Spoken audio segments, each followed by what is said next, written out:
بسم الله الرحمن الرحيم.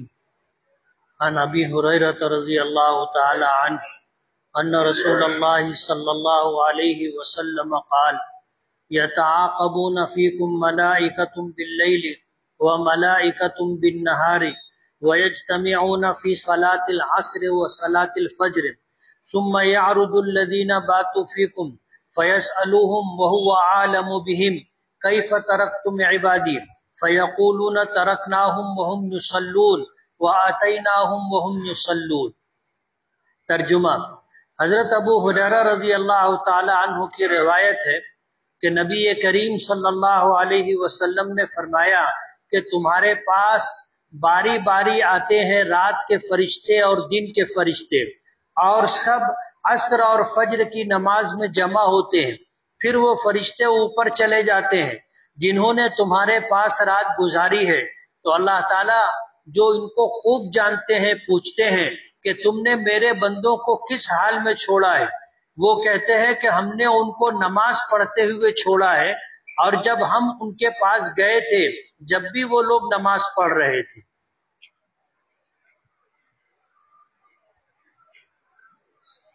فرشتوں کے متعلق بات چل رہی تھی.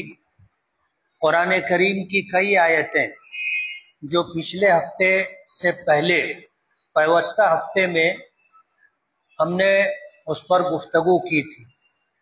اس حدیث پاک کو حضرت ابو ہریرہ رضی اللہ تعالی عنہ روایت کرتے ہیں. اس میں اللہ تعالیٰ کی نورانی مخلوق فرشتوں کا تذکرہ ہے. یہ کائنات اللہ تعالیٰ کی مخلوق ہے، اللہ نے اسے پیدا کیا ہے اور اللہ ہی اس کے رب ہے، اس کے نگہبان ہے، اور اس پوری دنیا کے نظام کو اللہ پاک سنبھالے ہوئے ہیں.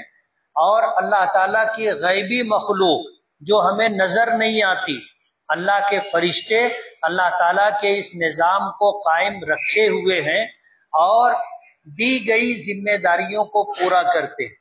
انہی فرشتوں میں سے فرشتوں کی ایک جماعت ہے جنہیں اللہ تعالیٰ نے اپنی مخلوق یا اشرف المخلوقات انسانوں کے ساتھ جوڑ کر کے رکھا ہے. فرشتوں کی یہ جماعت 24 گھنٹہ ہمارے ساتھ رہتی ہے. اللہ تعالیٰ نے فرشتوں کی ایک جماعت بنائی ہے جن کو حفظہ کہا جاتا ہے، حفاظت کرنے والے فرشتے. حدیث پاک میں آتا ہے کہ جب بچہ پیدا ہوتا ہے تو ماں کے پیٹ سے جب وہ اس دنیا میں منتقل ہوتا ہے تو فرشتے اسے اپنے پر لیے رہتے اور اس کی حفاظت کرتے.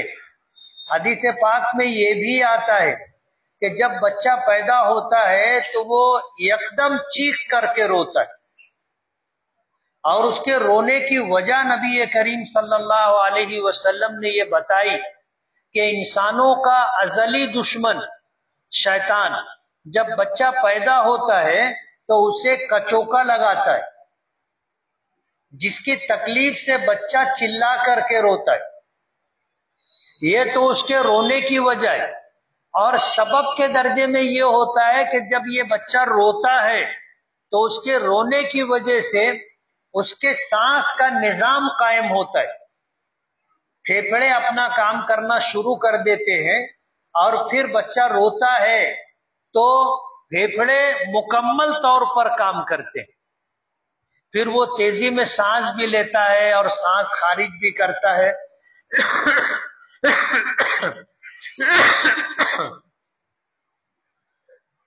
تو بچہ جب پیدا ہوتا ہے تو اسی وقت سے شیطان اس کے پیچھے لگ جاتا ہے.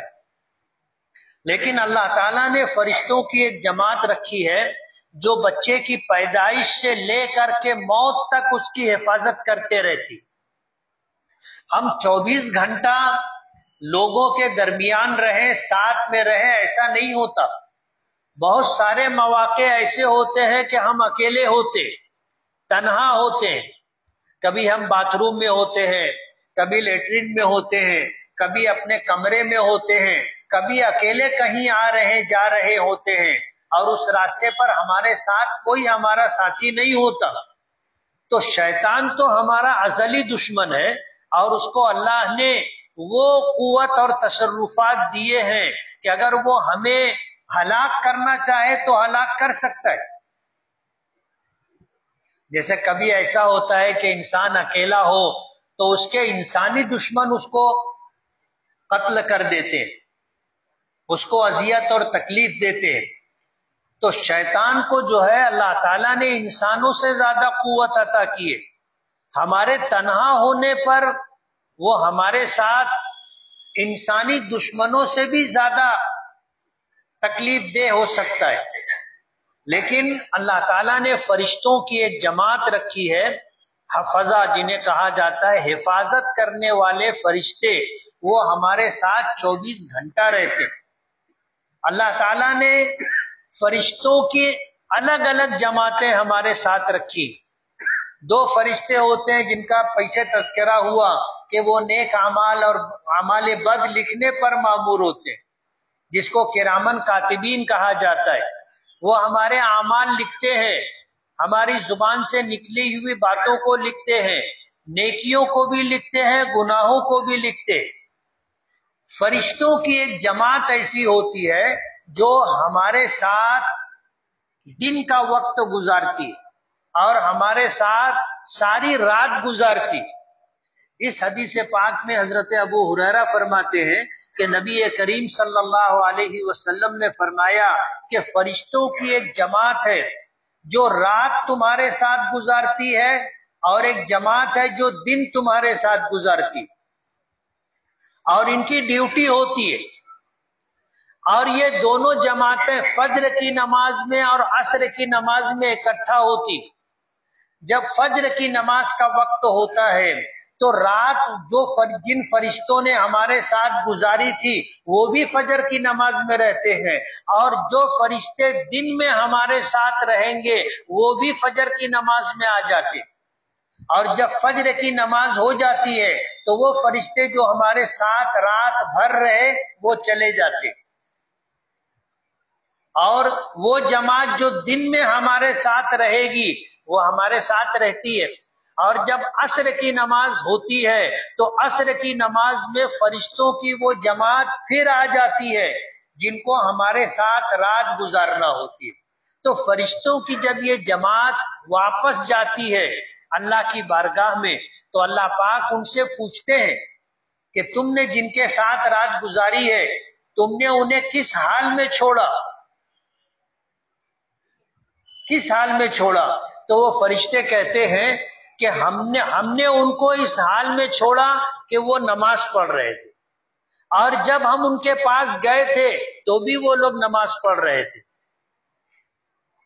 یعنی رات جو فرشتے تھے وہ جاتے ہیں تو وہ کہتے ہیں کہ ہم نے ان کو نماز پڑھنے کی حالت میں چھوڑا، اور جب ہم گئے تھے ان کے پاس عصر کی نماز میں اس وقت بھی وہ نماز میں تھے. تو فرشتے جو ہمارے ساتھ 24 گھنٹہ رہتے ہیں، 2 جماعتیں، وہ رات اور دن ہمارے ساتھ گزارتے ہیں. اللہ تعالیٰ کا ایک تکوینی نظام ہے، ایک غیبی نظام ہے جو اللہ پاک اپنی نورانی مخلوق فرشتوں کے ذریعے سے انجام دیتے. تو ہم کبھی بھی اکیلے نہیں رہتے. ہماری حفاظت کے لیے اللہ پاک نے فرشتوں کو مامور کیا، ہمارے ساتھ رہنے کے لیے اللہ پاک نے فرشتوں کو مامور کیا.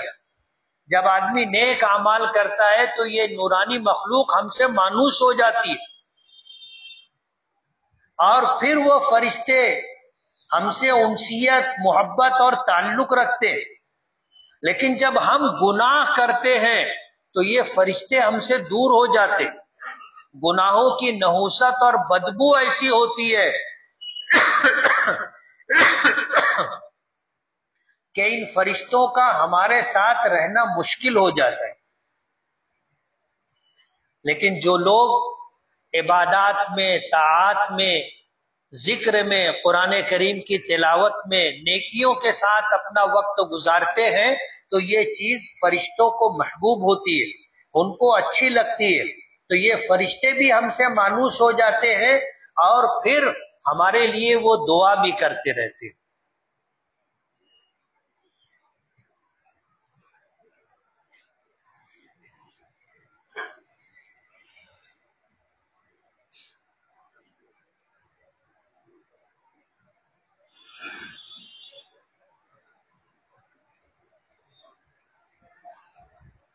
ایک شخص کا انتقال ہوا، زندگی میں جس قرآن پاک کو دیکھ کر وہ تلاوت کرتا تھا، جب اس کو دفن کرنے لگے تو قبر میں اس کے سرہانے وہ قرآن پاک بھی رکھ دیا گیا جس میں وہ زندگی میں تلاوت کرتا تھا۔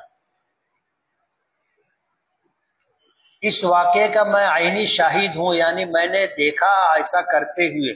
تو کیا یہ صحیح ہے یا غلط ہے؟ اگر غلط ہے تو اس کا کفارہ کیا ہے؟ قرآن کریم اللہ تعالیٰ کی کتاب بھی ہے، اللہ تعالیٰ کا کلام بھی ہے۔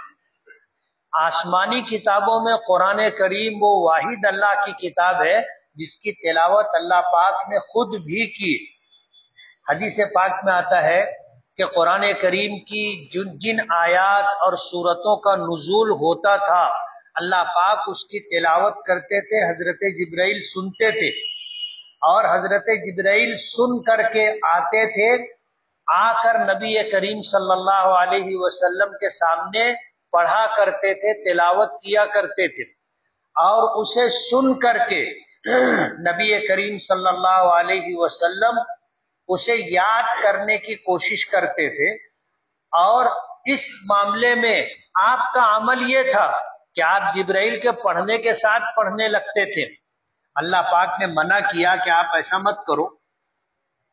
آپ چاہتے ہو کہ قرآن کریم آپ کو یاد ہو جائے تو یہ ہماری ذمہ داری ہے کہ اس کا ایک لفظ اور ایک حرف بھی ضائع نہیں ہوگا۔ ہم اسے آپ کے سینے میں جمع بھی کر دیں گے، محفوظ بھی کر دیں گے، اور بعد میں آپ سے پڑھوا بھی لیں گے۔ اللہ نے پاک نے وہی نازل کی، لا تحرک بہ لسانک لتعجل بہ ان علینا جمعہ وقرآنہ۔ تب نبی کریم صلی اللہ علیہ وسلم سنتے تھے، اور جب حضرت جبرائیل سنا کر چلے جاتے تو حضور پاک صلی اللہ علیہ وسلم قرآن کریم لکھنے کے لیے ان صحابہ کرام میں سے کسی کو جو موجود ہوتا بلا لیتے اور فرماتے کہ لکھو، ابھی ابھی قرآن پاک کی یہ آیتیں نازل ہوئی ہیں، یہ فلاں سورت کا حصہ ہے، اور ان آیتوں کو فلاں آیتوں کے بعد ترتیب میں رکھنا ہے۔ تو صحابہ کرام اسے لکھ لیا کرتے تھے۔ تو قرآن کریم اللہ کی کتاب بھی ہے اور اللہ کا کلام بھی ہے، اس کی توہین کرنا کفر ہے، اس کی توہین کرنا کفر ہے۔ لیکن کسی شخص کے انتقال کے بعد اس کی قبر میں جن لوگوں نے اس قرآن پاک کو رکھا، جس قرآن پاک کو مرحوم زندگی میں پڑھا کرتا تھا، تو ظاہر بات ہے ان کی نیت کوئی قرآن کریم کی بے عزتی اور توہین کرنے کی نہیں، انہوں نے کچھ اچھے جذبے کے ساتھ رکھا ہوگا، لیکن یہ عمل منقول نہیں ہے۔ نبی کریم صلی اللہ علیہ وسلم کہو، صحابہ کرام کہو، تابعین کہو، بزرگان دین کہو، اولیاء کرام کہو، علماء کرام کہو، کسی نے یہ نہیں کیا، اس لیے اسے ایسا نہیں کرنا چاہیے۔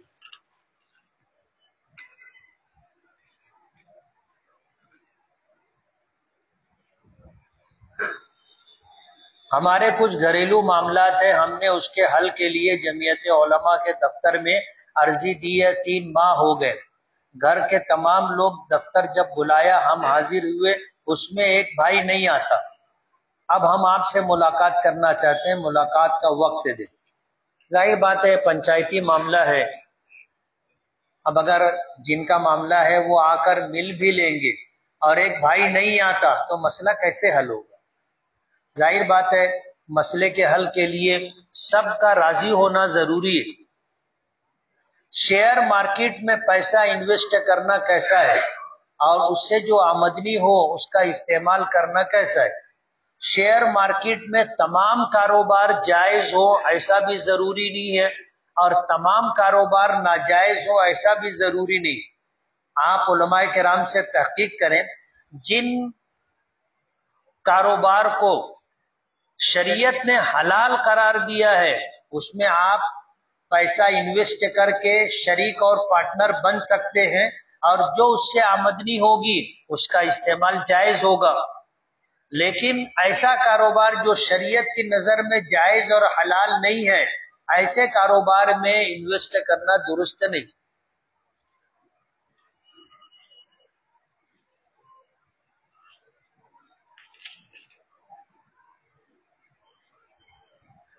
جنازے کی نماز میں دونوں ہاتھ کب چھوڑنا چاہیے؟ ایک سلام کے بعد یا دونوں سلام پھرنے کے بعد؟ دونوں طریقہ منقول ہے، لیکن راجح طریقہ یہ ہے کہ سلام پھیرنے پر نماز مکمل ہو جاتی۔ تو جب ہم پہلا سلام پھیرے تو نماز ہو گئی، دوسرا سلام سنت ہے، اس لیے راجح یہ ہے کہ پہلے سلام پر ہاتھ چھوڑ دیں گے۔ مسواک کو الٹی اور گرا کر کے رکھنا کیسا ہے؟ مستحب یہ ہے کہ مسواک کو الٹا لٹ کر رکھنا چاہیے، یعنی اس کو کہیں لٹکانا چاہیے تاکہ اس میں جو پانی ہے وہ نیچے ہی لے ہو جائے، اندر نہ سرایت کرے۔ والدین کو ایک نظر محبت کی نگاہ سے دیکھنے پر مقبول حج عمرے کا ثواب ملتا ہے، تو یہ صبح فوراً اٹھنے کے بعد کی پہلی نظر ہے یا دن بھر میں کبھی بھی دیکھ سکتے ہیں؟ کبھی بھی دیکھ سکتے ہیں۔ حدیث پاک میں ایسا کوئی وقت کا تعین اور تقرر نہیں ہے کہ صبح ہی دیکھنا اجر و ثواب کا باعث ہے، دوپہر کو دیکھو گے تو ثواب نہیں ملے گا، ایسا نہیں۔ جب آپ اپنے ماں باپ کو محبت کی نظر سے دیکھیں گے انشاءاللہ آپ کو ثواب ملے گا۔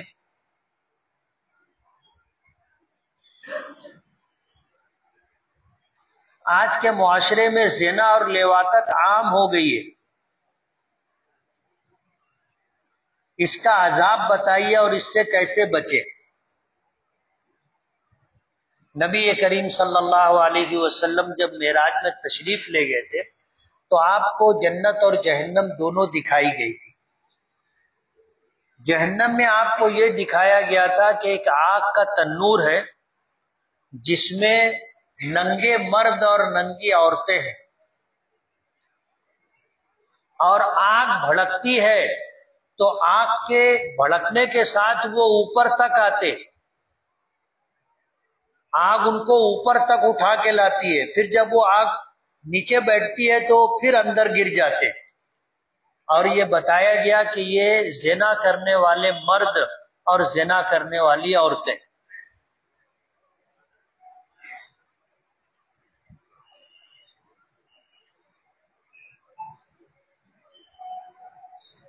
میرے شوہر کا انتقال ہو چکا ہے، میں بوڑھی ہو گئی ہوں، مگر میرے بچے میرا سارا خرچہ میرے پیسے سے ہی پورا کرتے ہیں، اور گھر کی ساری ضروریات بھی میرے پیسوں سے آتی ہے، اور میرے سب بچے کماتے بھی ہیں، تو کیا یہ درست ہے؟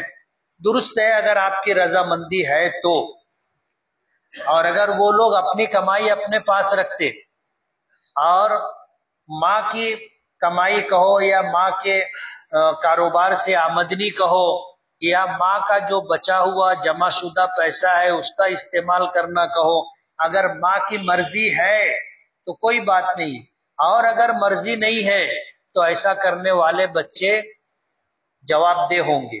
ماں کی مرضی کے بغیر اس کا پیسہ استعمال کرنا درست نہیں۔ طلاق کے بعد بیوی کا سابقہ شوہر سے کھاوٹی اور بچوں کے نام پر برسوں تک پیسہ لینا جائز ہے یا حرام؟ میاں بیوی کا تعلق ایک عقد ہے، ایک معاہدہ ہے، ایک ایگریمنٹ ہے۔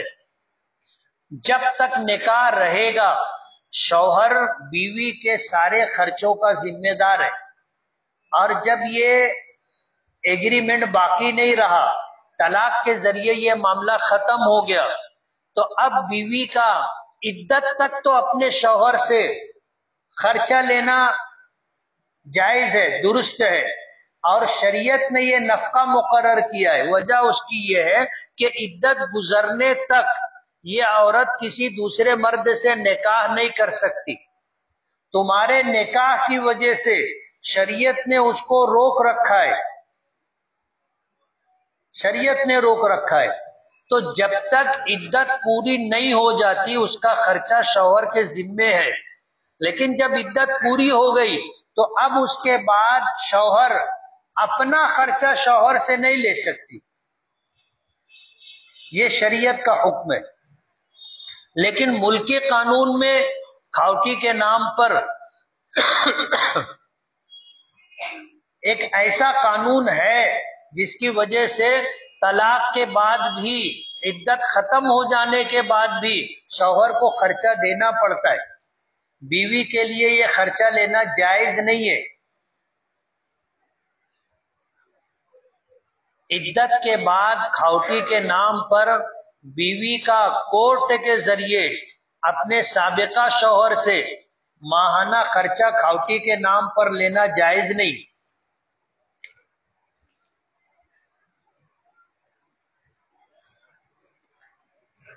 ہم اپنے نبی جناب رسول اللہ صلی اللہ علیہ وسلم کا نام مبارک سنتے ہی آپ پر درود بھیجتے ہیں، تو کیا پچھلی امتیں بھی اپنے اپنے نبیوں کا نام سن کر ان پر درود بھیجا کرتی تھی؟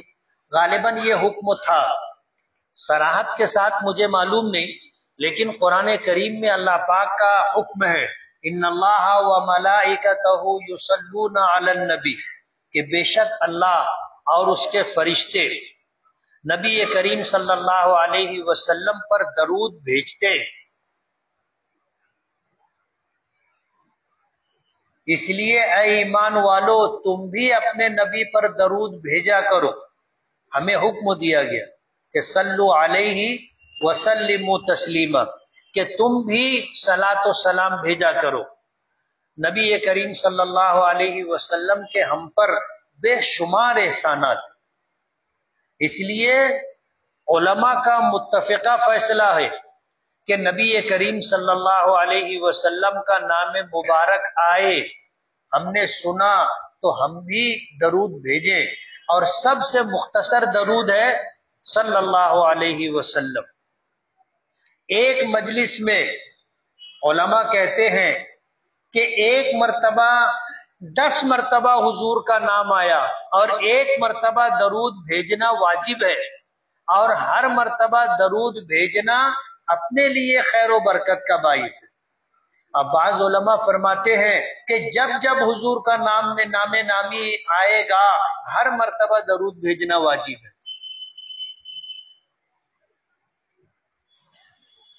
جمعہ کے دن بیان ہوتا ہے تو کچھ لوگ سو جاتے، جگانے پر اٹھتے ہیں، ظاہر بات ہے سو گئے تو ان کا وضو ٹوٹ گیا، لیکن وہ بغیر وضو کیے نماز ادا کر لیتے۔ اس لیے بیان کے بعد جس طرح سنتیں پڑھنے کا اعلان ہوتا ہے، اسی طرح یہ بھی اعلان کر دینا چاہیے کہ بھئی جو سو گئے تھے ان کا وضو ٹوٹ گیا ہے، وہ دوبارہ وضو کر لیں۔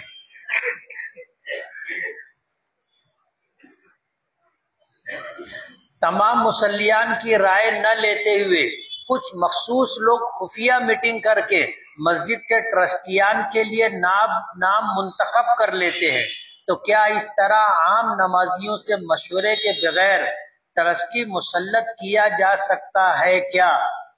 یہ مسجد کا انتظامی معاملہ ہے۔ جو لوگ پہلے سے مسجد کے انتظامی معاملات کے ذمہ دار ہیں، وہ لوگ باہمی مشورے سے ایسے کسی شخص کو جس کے دین و دیانت پر اور جس کے انتظام و انصرام سے وہ لوگ مطمئن ہوں، تو مصلیوں کی رائے لیے بغیر ان کا نام چنا جا سکتا ہے، اور مسجد کی انتظام و انصرام کی ذمہ داری ان کو دی جا سکتی ہے۔ جھینگا کھانا کیسا ہے؟ سمندری جانوروں میں امام اعظم ابو حنیفہ رحمۃ اللہ علیہ کے یہاں صرف مچھلی حلال ہے۔ مچھلی کے علاوہ دوسری جتنی مخلوقات ہیں ان کا کھانا حلال نہیں، صرف مچھلی، اور مچھلی کی سینکڑوں قسم ہے، تو جتنی مچھلی ہے الگ الگ قسموں کی، تمام مچھلیوں کا کھانا جائز ہے۔ لیکن مچھلی کے علاوہ جیسے جھینگا ہے، یہ مچھلی ہے یا نہیں، اس میں ماہر حیوانات کا اختلاف ہے۔ حیوانات کے ماہرین کی ایک جماعت کہتی ہے کہ یہ بھی مچھلی کی ایک قسم ہے، جبکہ دوسری جماعت یہ کہتی ہے کہ یہ مچھلی نہیں ہے، یہ مچھلی نہیں ہے۔ اب ظاہر بات ہے کہ جب جھینگے کے بارے میں اختلاف ہو گیا تو جو لوگ کہتے ہیں مچھلی ہے ان کے یہاں کھانا جائز ہے، اور جو لوگ کہتے ہیں مچھلی نہیں ہے ان کے یہاں کھانا ناجائز ہے۔ اب ہم لوگ ماہر نہیں ہے کہ ہم لوگ جھینگے کے بارے میں یہ فیصلہ کریں کہ یہ مچھلی ہے یا نہیں ہے، اس لیے ہمارے لیے جھینگا کھانا مکروہ ہے، نہیں کھانا چاہیے۔ اس لیے کہ اگر وہ حلال ہے اور ہم نے کھا لیا تو کوئی گناہ نہیں، لیکن اگر خدا نہ خواستہ وہ مچھلی نہیں ہے اور ہم نے کھا لیا تو ظاہر بات ہے ہم ان لوگوں کے نزدیک جو اس کو مچھلی نہیں مانتے ہم حرام کھا رہے ہیں، اور اگر ہم جھینگا نہیں کھائیں گے تو مر نہیں جائیں گے، اس لیے احتیاطاً نہیں کھانا چاہیے۔ سویا بین کھانا کیسا ہے؟ جائز ہے۔ اجینو موٹو نمک کھانا اور استعمال کرنا کیسا ہے؟ علماء کی ایک جماعت نے اس کو استعمال کرنے سے منع کیا ہے، مجھے ذاتی طور پر تحقیق نہیں ہے، لیکن مفتیان کرام کی ایک جماعت نے تحقیق کی اور اس میں سور کی چربی کی آمیزش ہوتی ہے، ملاوٹ ہوتی ہے، ایسا ان کا کہنا ہے، اس لیے نہیں کھانا چاہیے۔ عورتوں کا سر کے بیچ سے مانگ نہ نکالتے ہوئے کنارے سے مانگ نکالنا کیسا ہے؟ نکال سکتے ہیں، لیکن بہتر یہ ہے کہ درمیان سے مانگ نکالنا چاہیے۔ کس کلر کا کپڑا پہننا مردوں کے لیے منع ہے؟ اچھا ہوا امام صاحب کے بارے میں نہیں پوچھے۔ مردوں کے لیے سرخ کپڑا پہننا منع ہے، سرخ رنگ کا کپڑا نہیں پہنیں گے۔ ہاں اتنی کی گنجائش ہے کہ اگر ہم نے کوئی کپڑا پہنا ہے دوسرے کلر کا، جیسے سفید کلر کا مثال کے طور پر، اس میں اگر ایک آدھ تار سرخ کلر کا ہو تو پہن سکتے ہیں۔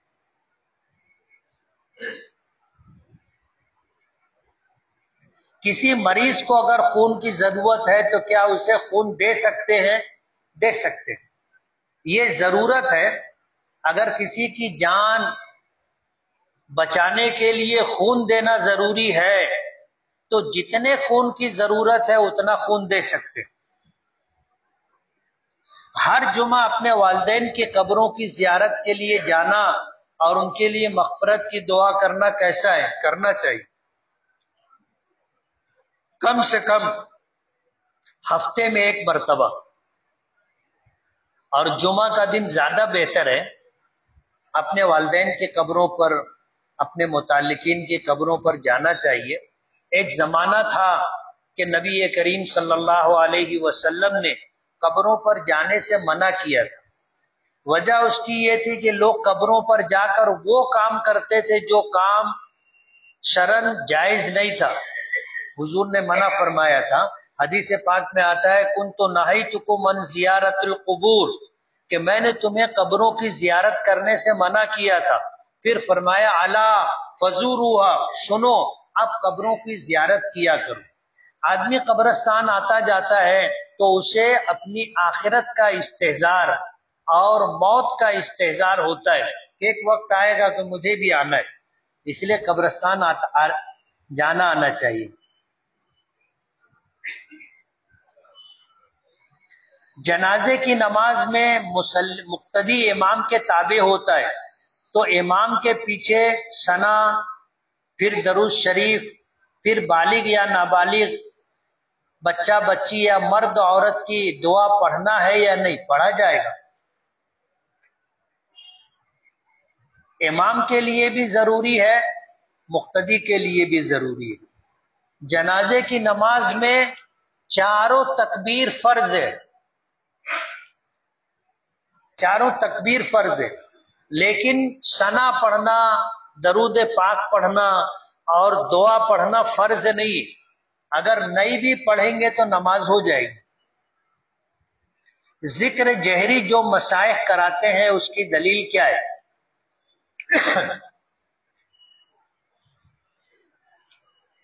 اصل تو ذکر سری ہے، اصل جو ہے ذکر سری ہے۔ سری کا مطلب یہ ہے کہ آدمی خاموشی کے ساتھ کوئی نہ سنے اور اللہ کا ذکر کرتا رہے، اسے ذکر سری کہا جاتا ہے۔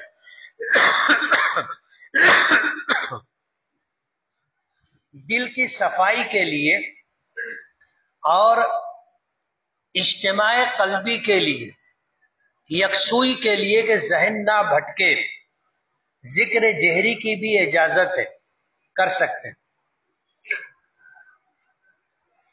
مرزا محمد علی انجینئر کے متعلق آپ کی کیا رائے ہے؟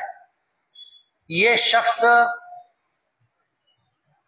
عام طور پر علماء امت کی جو رائے ہے اس سے ہٹ کر کے اپنی رائے رکھتا ہے، اور ظاہر بات ہے ایسا آدمی ہمیشہ اس کی بات صحیح ہو ایسا ضروری نہیں، اس لیے ایسے لوگ جو حضور پاک صلی اللہ علیہ وسلم کے زمانے سے لے کر آج تک جس مسئلے پر علماء کا اتفاق رہا ہے، اجماع رہا ہے، اس سے ہٹ کر کے اگر کوئی رائے دیتا ہے تو اس کی بات نہیں سننا چاہیے۔ مشائخ اور اہل اللہ بتاتے ہیں کہ باہر کا کھانا کھانے سے روحانیت کمزور ہوتی ہے۔ اس کا کیا مطلب ہے؟ کھانا ہمیشہ حلال، غیر مشکوک اور پاک ہونا چاہیے، اور اس چیز کا ہم اپنے گھر کے متعلق بالیقین کہہ سکتے ہیں کہ کیسی کمائی ہے اور ہمارا گھر کا کھانا کیسا ہے۔ باہر کا جو کھانا ہوتا ہے اس کے متعلق ہم یقین کے ساتھ کچھ نہیں کہہ سکتے، اس لیے ہم لوگ اپنے گمان پر عمل کرتے ہیں۔ کبھی ایسا بھی ہوتا ہے کہ ایسے شخص کے یہاں ہمارا کھانا ہو جاتا ہے جس کے یہاں آمدنی حرام ہوتی ہے یا جس کی آمدنی مشکوک ہوتی ہے، تو ظاہر بات ہے اس کے اثرات تو پڑیں گے، اس لیے حتی الامکان باہر کھانے سے گریز کرنا چاہیے۔ نشہ آور چیز کھانے پینے سے بچنے کے لیے کوئی عمل، کوئی وظیفہ اللہ تعالیٰ سے دعا کریں اور قوت ارادی مضبوط کریں۔ جن کی قوت ارادی مضبوط ہوتی ہے ان کے لیے چھوڑنا آسان ہوتا ہے، جن کی قوت ارادی کمزور ہوتی ہے وہ لوگ اپنی عادت نہیں بدل پاتے۔ عورتوں کے سر سے نکلے ہوئے بال قبرستان میں دفنانے کے بجائے اگر کینچی سے کتر کر بہتے ہوئے پانی یا سمندر میں بہا سکتے ہیں کیا؟ بہا سکتے ہیں، لیکن بہتر یہ ہے کہ یہ ہمارے جسم کا ایک حصہ ہے، اور جس طرح مسلمانوں میں کسی کا انتقال ہوتا ہے تو اس کو ہم لوگ احترام کے ساتھ دفن کرتے، تو اپنے جسم کا جو حصہ ہے جیسے سر کے بال ہیں، اسی طرح ہمارے ناخن ہے جو ہم کاٹ لیتے ہیں، اس کو بھی پھینکنا نہیں چاہیے۔ پھینکنا اس کی ایک طرح کی بے حرمتی ہے، اس کو بھی دفن کرنا بہتر ہے۔ امام صاحب کے ساتھ 4 رکعت والی نماز میں سے 1 رکعت ملی تو وہ 3 رکعت کس طرح مکمل کرے گا؟ امام کے ساتھ آخری رکعت ہم کو ملی، پہلی 3 رکعتیں چھوٹ گئی، اب امام کے سلام پھیرنے کے بعد جب ہم کھڑے ہوں گے تو ہم اسی ترتیب سے نماز پڑھیں گے کہ ہم پہلی رکعت کیسے پڑھتے ہیں، دوسری رکعت کیسے پڑھتے ہیں، تیسری رکعت کیسے پڑھتے ہیں، اسی طرح پوری کریں۔ گناہ کا کام کرنے سے پہلے اللہ کا نام لیا جائے تو ایمان چلا جاتا ہے۔ اگر کوئی شخص وضو کرنے سے پہلے بسم اللہ پڑھے اور پانی ضائع کرے تو اس کا کیا حکم ہے؟ وضو کرنے سے پہلے بسم اللہ پڑھنا سنت ہے، اور وضو کرنا ایک نیکی کا عمل ہے، بلکہ بسا اوقات جب ہمیں نماز پڑھنا ہے تو ظاہر بات ہے وضو فرض ہے، بغیر وضو کے نماز نہیں ہوگی، تو یہ بھی ایک عبادت ہے۔ اس کے شروع میں ہم نے بسم اللہ پڑھا ہے، اگر ہم سے پانی استعمال کرنے میں کوتاہی ہو گئی اور ہم نے اسراف سے کام لیا تو اسراف والا یہ عمل مکروہ ہے، لیکن بسم اللہ پڑھنے سے آدمی ایمان سے خارج نہیں ہوگا۔ گناہ اگر آدمی کرتا ہے اور پھر گناہ شروع کرنے سے پہلے، گناہ کا عمل انجام دینے سے پہلے بسم اللہ پڑھے تو اس کا ایمان چلا جائے گا۔ زید مشت زنی کرتا ہے اور غسل نہیں کرتا، تو کیا اس حالت میں نماز اور قرآن پڑھ سکتا ہے؟ نہیں پڑھ سکتا، اس کے اوپر غسل فرض ہے۔